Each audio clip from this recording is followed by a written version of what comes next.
Thank you for joining the Resilient Cyber Show. My name is Chris Hughes, and today I'm joined by James Berthoty and Tyler Shields. James, Tyler, thanks for being here. Hello. Thank you. So Hey, Chris, for how's it going?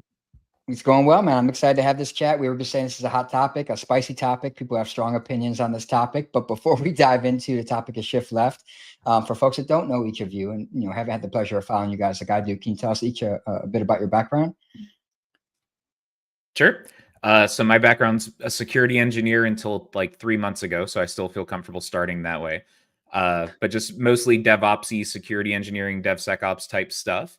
So shift left becoming a buzzword is a lot of how I have a job doing this. So that's part of my story. But recently I've started Latio Tech, which is just meant to help engineers find tools that cuts through marketing stuff and just gets at what products actually do. So that's me.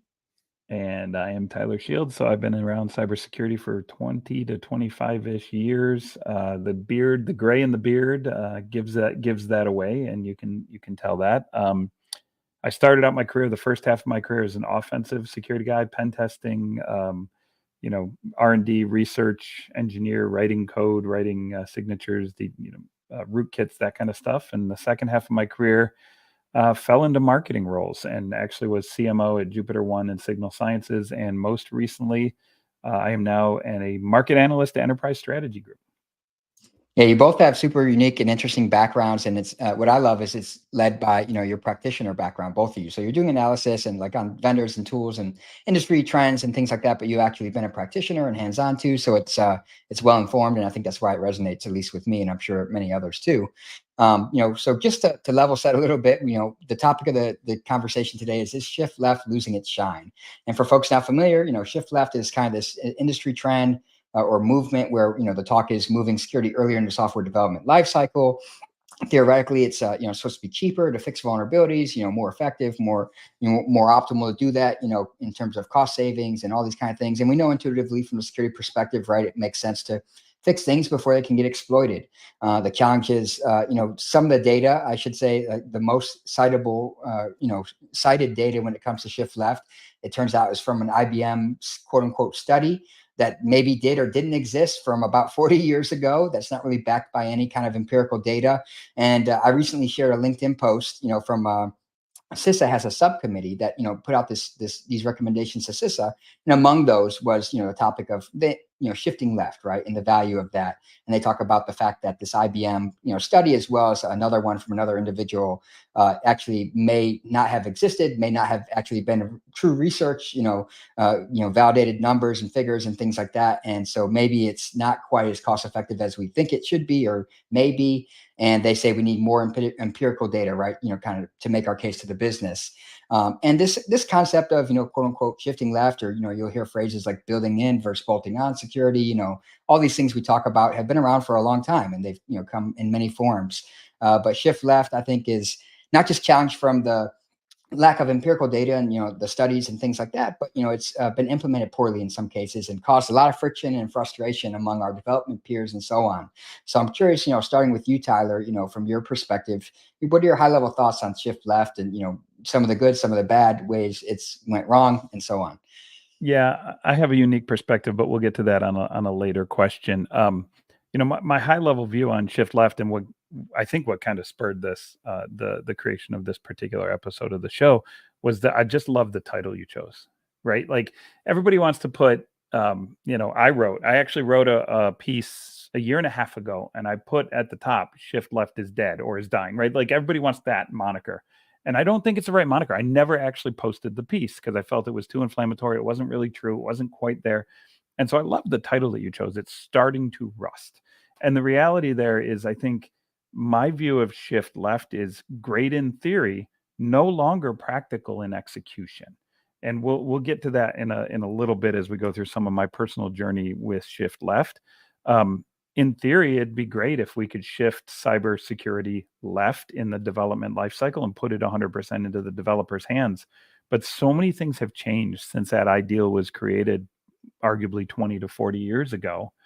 So many things have changed in the underlying infrastructure, processes, procedures, everything that we do to build software, that doesn't even make sense anymore. And that's what I liked about your post. It wasn't necessarily that you're saying it's failure.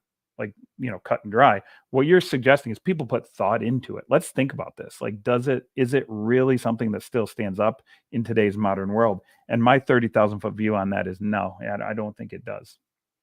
How about you, James? I know you mentioned you've been in a hands-on role pretty recently, and you've done a lot of work around DevSecOps and Shift Left and AppSec. What are your thoughts on how it's went well or bad and some of the challenges? Yeah, I honestly have been the most helped. I'd love for Tyler to just share his experience with it because I like so much of my perspective is like 5 years old on this stuff, right? Like it's cloud native, DevSecOps. Like to me, Shift, what I've learned from listening to people like Tyler is that Shift Left to big enterprises and CISOs and executive leadership has meant something very different than it meant to me as an engineer. Like from an engineering perspective, it was like I was never shifting left because I was trying to save money on a vuln management program. Like I was shifting left because it was the way that I had to do things to like find vulnerabilities and stuff to fix and try to solve problems.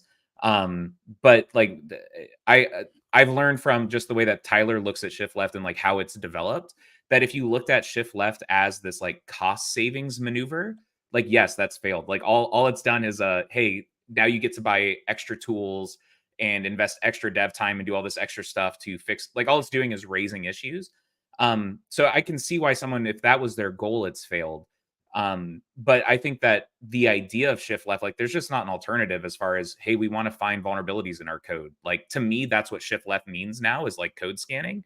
But that's because it's a very recent perspective on like, I immediately start thinking of product features like pipeline blocking, reachability, container scanning, SCA scanning, like all of these different things. That's just a different perspective than I think executives had adopting shift left.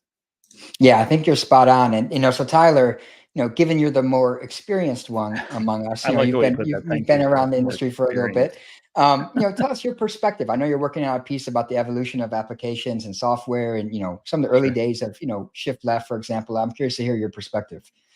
Yeah, I think I dropped James's jaw when we were talking the other day after seeing your post about how old I am. But um, the first time I was thinking back to like my personal journey with shift left, like when was the first time I ever heard the term shift left? And I want to say it was probably like 2002 when I was a application security consultant at Stake, and I was working at these places like Microsoft, president, the executive office of the president, at places like Best Buy and all these big brands that were trying to secure products they were creating, right? And the reality was the development life cycle back then, for all you young bucks that don't know this, was like Microsoft was putting out CD-ROMs, yes, those silver things nobody has anymore, every 18 months with a new version of Windows on it, right? Like, it was an 18-month development cycle where maybe fixes would get rolled in and released every 12 to 18 months. If something was super critical, they would push it on the very young Windows update, which I think was out at that point, maybe not. But you wrote code, you packaged it, you burned it to CDs, you actually sent it to a company that put packaging around it and then sold it. Like when you think of that life cycle of development, shift left was hugely important because if you could move bugs, let alone security issues, but bugs earlier in that life cycle, you save distribution costs, burning costs, 18-month dev cycles, like massive. And that's where I think like some of these 100x, 1000x time and cost savings numbers came from, was that's how software was built.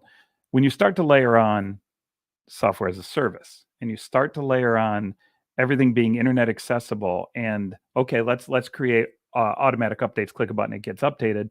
Or even better, nobody clicks a button to get it updated because it's running in the cloud and the service provider is always pushing. And your development life cycle goes from 18 months to 18 hours pushing new pushes. My question is, does it really make sense to worry too much about finding vulnerabilities earlier when if you did find them in the wild, you can fix them in 18 hours, right? Like, I mean, no, I'm making a ton of assumptions there, and I'm sure the chat's probably going bonkers with people at this point going, old head's wrong. Here's the reasons why. Like, I'm sure that stuff's happening, and that's fine.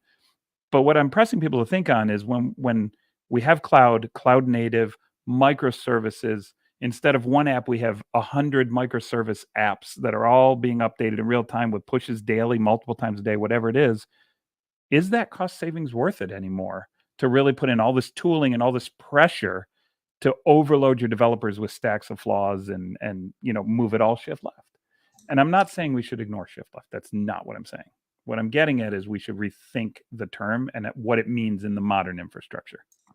Yeah. So James, I want to, on that note, kick it over to you. Like you and I have talked a lot about AppSec and obviously, the evolution around, DevSecOps and shift left. And now we see things like ADR, application detection and response. We things like reachability analysis.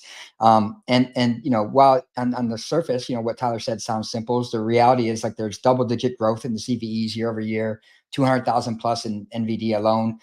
There's open source with disparate, many different versions. People don't even know what the hell they're running a lot of times. And there's challenges of like, hey, we just have too many vulnerabilities. Like we don't know where to start. We don't know how to prioritize these things. And you have some great pieces on vuln management. What are your thoughts on, even in the last 5 years of, your focus on AppSec and shift left and how it started versus how it's going now and where it may be headed? Yeah, I mean, there's so many pieces of nuance within like what Tyler was sharing. As far as I think like shift left being dead, I think parts of it have been proven to be failures, but it's really dependent on the type of scanning that we're doing and when we're doing it. Because to me, like just more and more what I'm realizing is to me, shift left was less of a process thing and more of scanning thing. Like when do you scan? Is it earlier or later? And obviously getting results earlier is better than later. But I've learned as well that as far as to Tyler's point, like the remediation side is not a huge cost saving. And the biggest thing that I think went wrong with shift left was how intuitive this idea of like, I'll stop the vulnerability bleeding was. Like I heard that and continue to hear that from CISOs like constantly where like we've got to get scanning in pipeline because I'm seeing this vuln counter go up and to the right. And if only we could stop the bleeding and then we can go fix all the backlog stuff. But it fails to understand how vulnerabilities get created as far as getting discovered over time, where that vuln counter is only going to go up and to the right. Like you're not making it go down. And so the question is, and this is where I agree with Tyler that like the shift, if shift left was we're going to block pipelines and devs like have to fix stuff before we deploy anything, like that's not going to work because the business justification is just not there for it.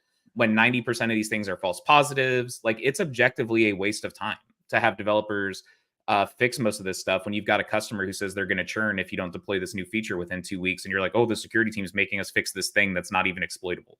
And so that's where I think fundamentally the workflow, especially dealing with FedRAMP, is when I realized this the most, where like if you have to fix every vuln, you can't just sort of sit there and bug devs and just pray that like maybe if you gamify it enough, they'll fix it. Like you have to send them tickets with SLAs with clear timetables.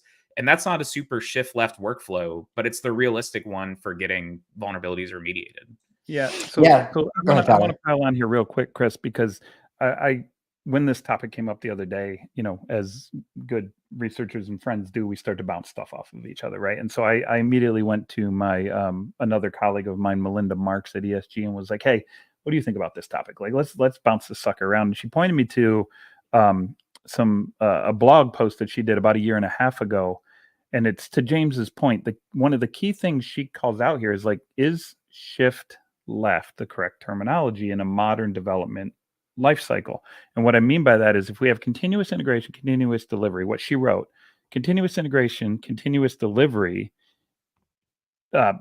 it's no longer linear. There is no left. There is no concept of left when you're not developing and then releasing on a linear pipeline. When you've broken that line up into 20 different infinity circles, where is left, right? So is it left, or is it like shift distributed, or take runtime data and make your infinity circles smarter? Like I don't know what the correct analogy is, but the concept, and she brought this up, the concept of shift left just doesn't work. Yeah, I think a couple of things you both said that, I've actually heard now people say shift right or shift everywhere. And I was like, geez, just make it stop. Like, shift everywhere. Yeah. That's like saying everything is a top priority, like stop. But I think there's a lot to what, each of you are saying. And the reality is like, there are too many things to fix. Not all of them are exploitable. There was actually some great research I put up yesterday from IDC that showed that I think The average organization is spending about $28,000 a year per developer on addressing security findings, and security developers I should say, said they're spending about 6 hours on average a week addressing security things, and they're getting burnt out. They're getting resentful. They're getting frustrated, right? And we hear a lot about security needs to be a business enabler. When you look at the time and cost that we're imposing on the business versus the actual consequences of an incident, which seem not to be too much in terms of revenue, market share, share price, et cetera, it raises some real questions. And I think a lot of those are uncomfortable for us in security, because we want these things to matter sometimes more than they do, honestly, in reality. I want to ask you all as well. There's some people in the chat, pointing this out, that, is shift left is more than scanning. And I have a friend that helped co-author a book of mine, Tony Turner, who said like shift left also involves things like secure coding, secure system design, secure requirements, threat modeling, but we think of it all from the tool perspective. And I think that's, something I emphasized in the article, is why do we think of this only from the tool perspective rather than a broader methodology of how we do software development and cybersecurity as well? Is it driven, I'm curious your thoughts. Obviously there's factors like VC investment, vendors, why is it, why do we only think about this from the tools perspective? I'm curious from each of you. Yeah, I mean, I'll be honest with you. The reason we think about it from a tools perspective is because it doesn't scale, right? Because you have human beings on the left, and human beings have limited resource capability, and they are way slower than compute, right?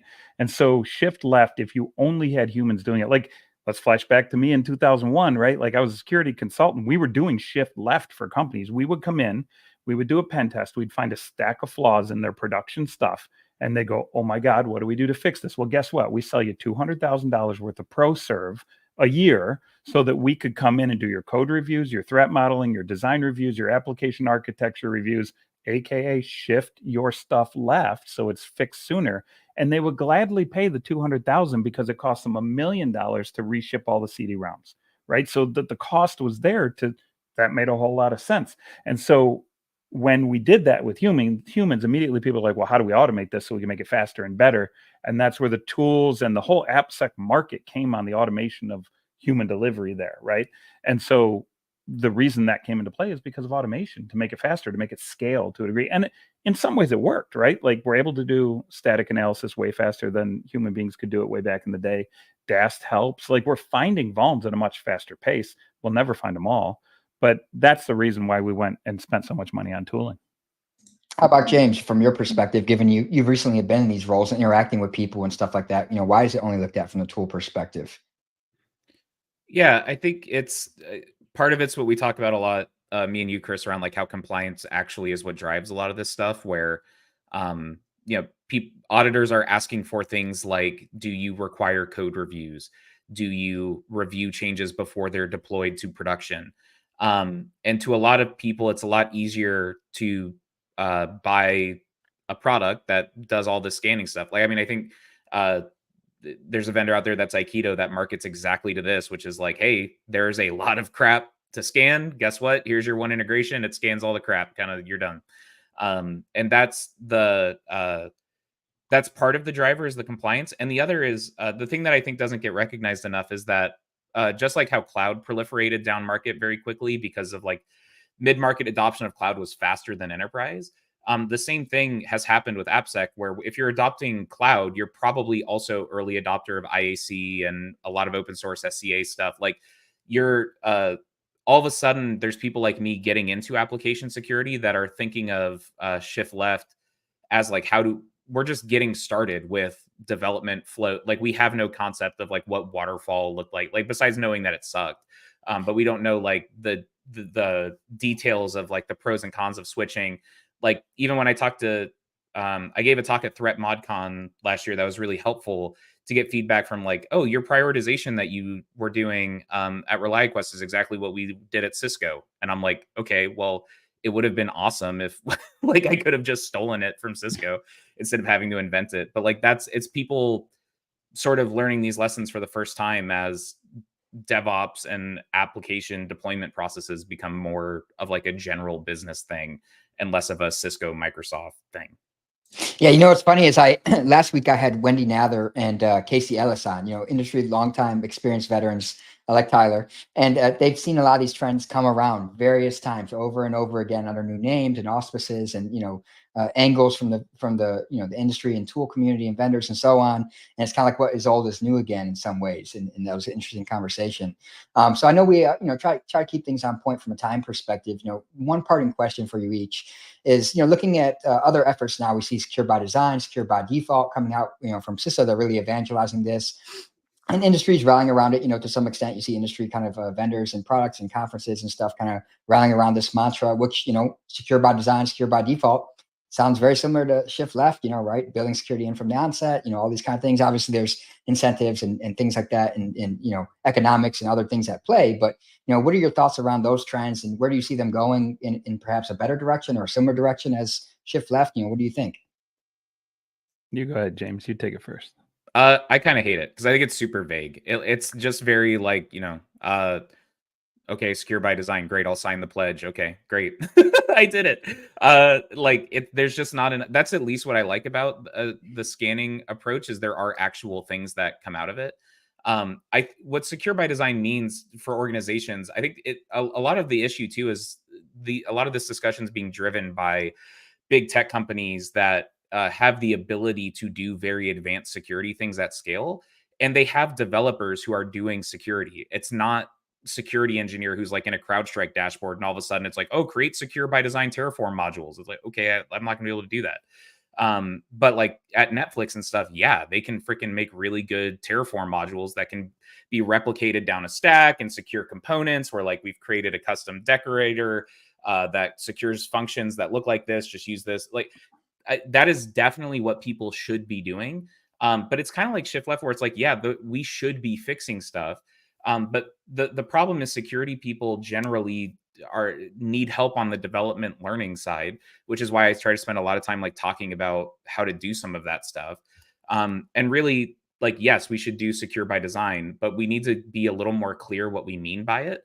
Or else it's just gonna be this thing that everybody signs and then we move on to the next thing to sign. Yeah.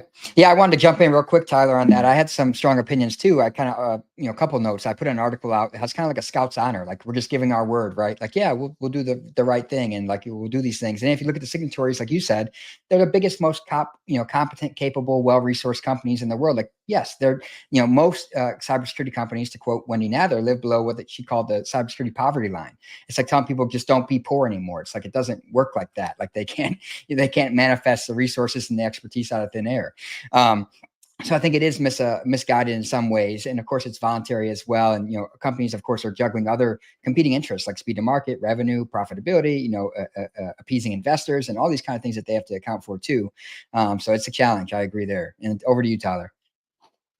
Yeah, look, I love the idea of the secure by design pledge. I appreciate it, but secure by design, any pledge or any regulation or any law without teeth is simply asking politely, right? That's literally all it is. And so you may get it done, you may not. And so I hope it works and I hope it takes legs. But the way I look at secure by design fundamentally, as far as the pledge goes, that's one answer. As far as what secure by design as a concept could and should be is a reinvention of shift left. So if you take shift left and you throw those stupid terms away and you say, how do we create a product or a service or code that is secure by design? That allows the world to hopefully make a mental shift to, hey, let's shift secure coding left in our dev cycle to what's the right way to securely create this. And so I appreciate secure by design as a concept fundamentally, and I hope it takes legs, and I hope it dethrones the concept of shift left. I do worry about the pledge because there's no teeth. Therefore, you're just saying, hey, we're going to do it, as you guys rightfully pointed out. But I hope it gets super successful because then maybe we wouldn't have to worry so much about these vulnerabilities existing. Yeah, I agree. Go ahead. I was just going to say, I think what's interesting about the secure by design thing is that a lot of the shift left concepts are just a part of it as well, where if you're doing secure by design, you probably have security testing as part of your pipeline. And you probably it's not like the shift left goes away in favor of it.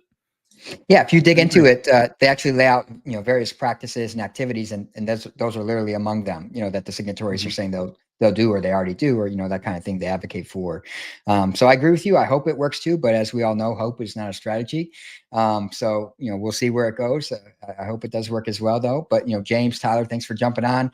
I think we could take this one much longer, but for the sake of time, that'll wrap us up today. And thanks to everyone who tuned in as well. Thanks. Thanks, guys.